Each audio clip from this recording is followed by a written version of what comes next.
کھانے کو ضائع نہیں کرنا. کچھ لوگ دیکھتے ہیں کوئی چیز کہتے ہیں اچھا پھینکو اس کو پرے. کھجور لیں گے اس کے اندر وہ چھوٹی چھوٹی لگ جاتی ہے نا سسری سی, تو کہتے ہیں نہیں یہ نہیں کھانی, پھینک دو پھینک دو پھینک دو. یہ اسراف ہے. نبی صلی اللہ علیہ وسلم کی سنت کیا ہے؟ آپ کے سامنے پرانی کھجور پیش کی گئی, آپ نے کھول کے اچھی طرح جائزہ لیا, سسریاں نکالی, صاف کیا اور باقی کھا لی. اگر کوئی لقمہ زمین پہ گر جاتا تھا تو آپ کیا کرتے تھے؟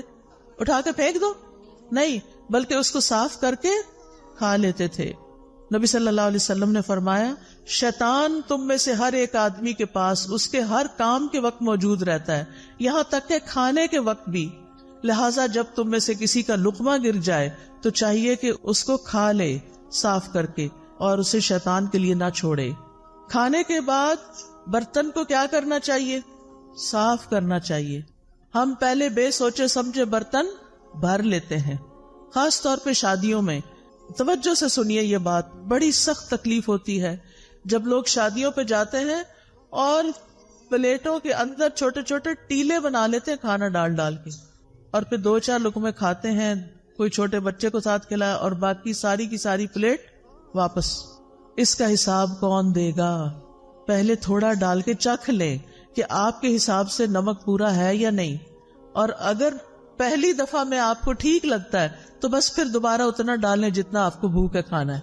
کھانا زیادہ نہیں ڈالنا, نہ گھر میں, نہ شادیوں میں, پارٹیوں میں, نہ کسی کے گھر, کیونکہ وہاں انسان سوچتا ہے میرا کیا جاتا ہے, مجھے تو کوئی نقصان نہیں.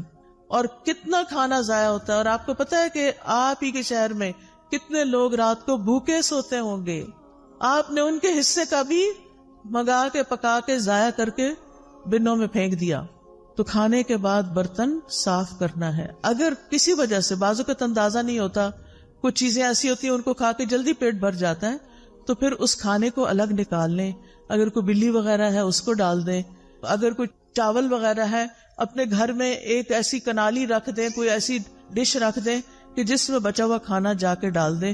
پرندے آئیں گے وہ کھا کے چلے جائیں گے, آپ کو ثواب ملے گا. میں تو جب روٹی خود بناتی تھی تو پیڑے کا آٹا ہوتا ہے نا, وہ اگر ہاتھوں کو لگ جاتا تھا تو میں اس کے لیے الگ برتن رکھتی تھی, اور صبح سے رات تک جتنے بھی اس کے اندر ہاتھ سے اترا ہوا آٹا جمع ہوتا تھا وہ شام تک چھوٹی چھوٹی سوئیاں بن جاتا تھا سوکھ کے. پھر میں اس کو چڑیا کو ڈال آتی تھی, کیونکہ ذرے کا بھی وزن ہوگا نا قیامت کے دن, کے نہیں ذرے کا وزن ہے نا. فَمَن يَعْمَلْ مِثْقَالَ ذَرَّةٍ خَيْرًا يَرَهُ وَمَن يَعْمَلْ مِثْقَالَ ذَرَّةٍ شَرًّا يَرَهُ. شر کیا ہے؟ ضائع کرنا. خیر کیا ہے؟ کسی کے فائدے میں لے آنا. اور مجھے امید ہے کہ آپ پرندوں وغیرہ کے لیے پانی بھی رکھتے ہوں گے.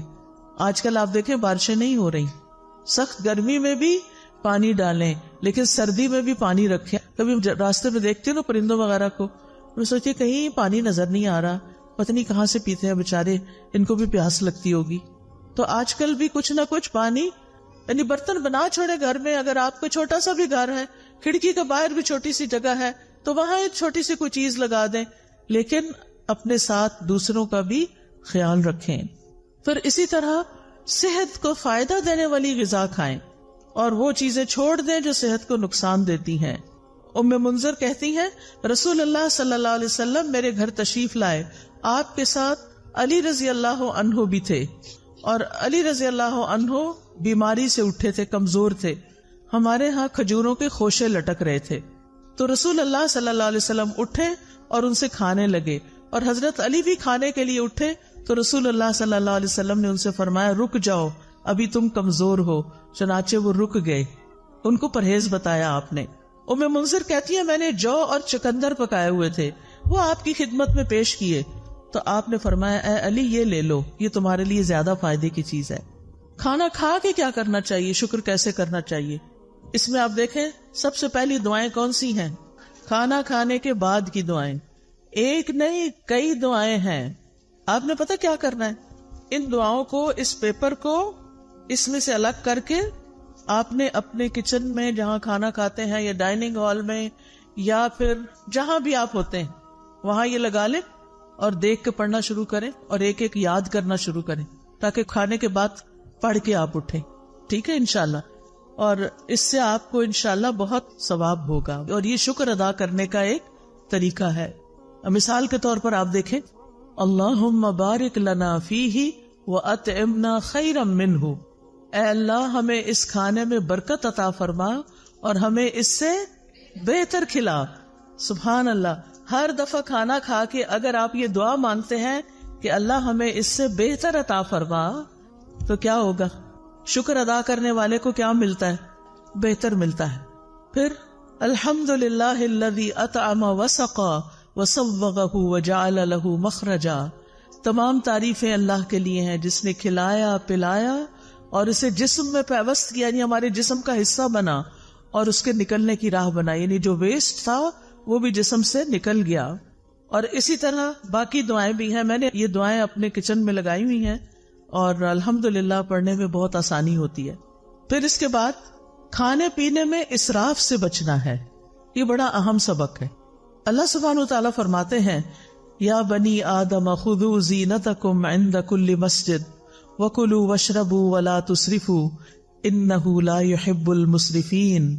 اے آدم کی اولاد، ہر نماز کے وقت اپنی زینت لے لو، یعنی لباس میں نماز پڑھو، اور کھاؤ اور پیو اور حد سے نہ گزرو، بے شک وہ حد سے گزرنے والوں سے محبت نہیں رکھتا. اسراف کسی بھی چیز میں پسندیدہ نہیں، نہ لباس میں اور نہ کھانے پینے میں اور نہ کسی اور چیز میں. اسراف کیا ہے؟ نمبر 1، ضرورت سے زیادہ کھانا پینا.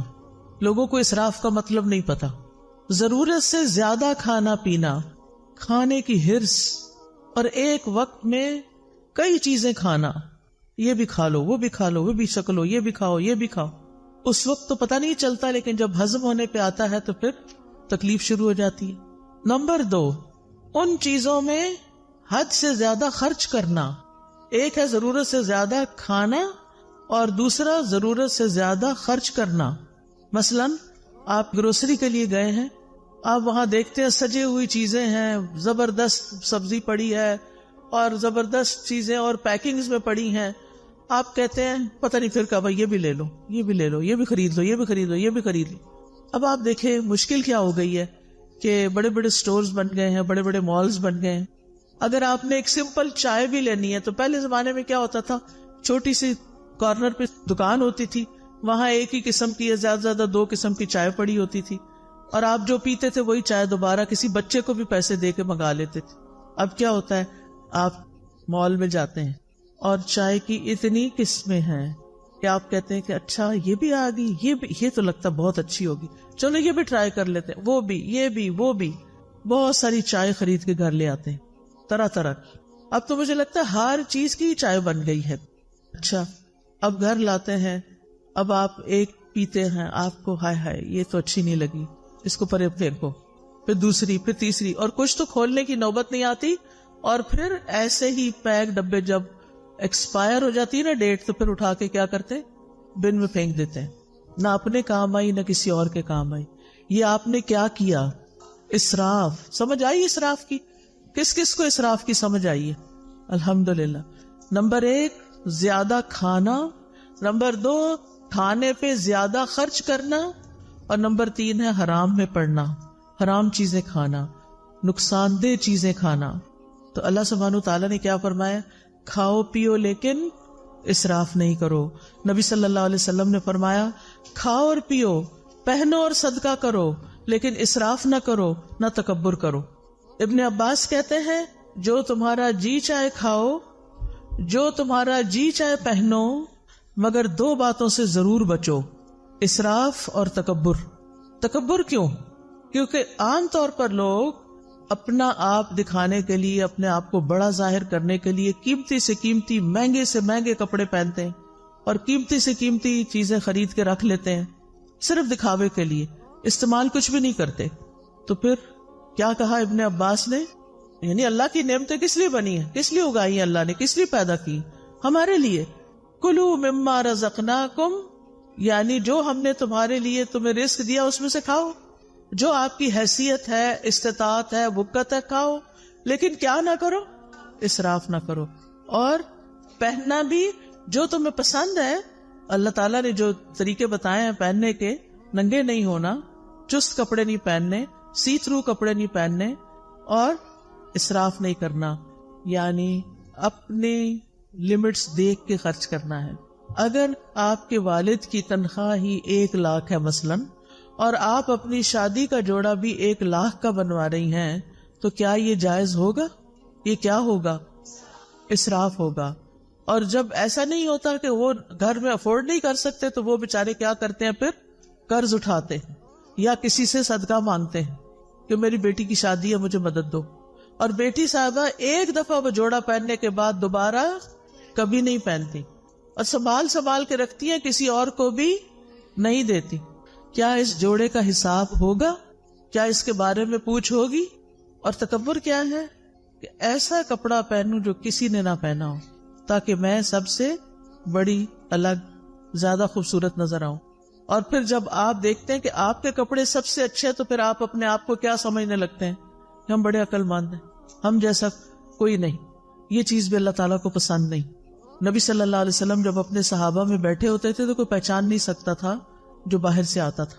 آپ ایسے ڈریسز نہیں پہنتے تھے کہ جس سے آپ بہت دوسروں کے مقابلے میں نمایاں ہوں. اس آیت کے بارے میں طبیب کہتے ہیں کہ اس میں پوری طب شامل ہو گئی.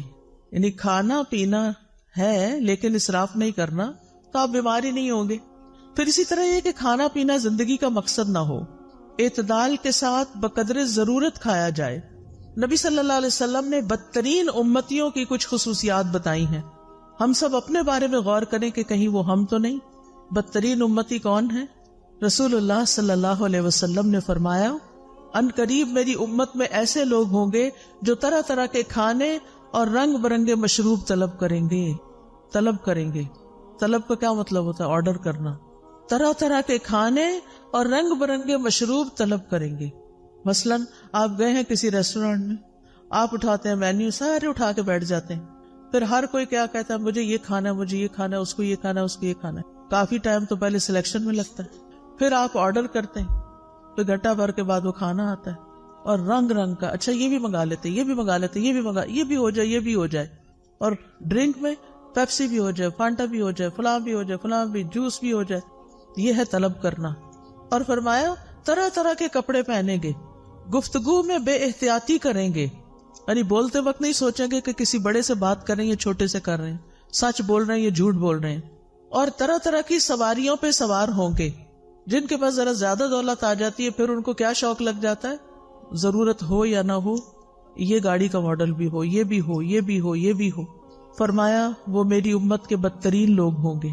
آپ کے پاس اللہ کا دیا وہ بہت کچھ ہے، کھائیں، منع نہیں ہے، لیکن اسراف نہیں کرنا. ایک وقت میں بہت طرح کے کھانے نہیں کھانے، ایک وقت میں بہت قسم کے مشروب نہیں پینے. کہ ہمارا معدہ ہے یا کیا ہے؟ وہ بیچارہ کیا کرے گا؟ کتنی چیزیں ایٹ اے ٹائم ڈائجسٹ کر سکتا ہے؟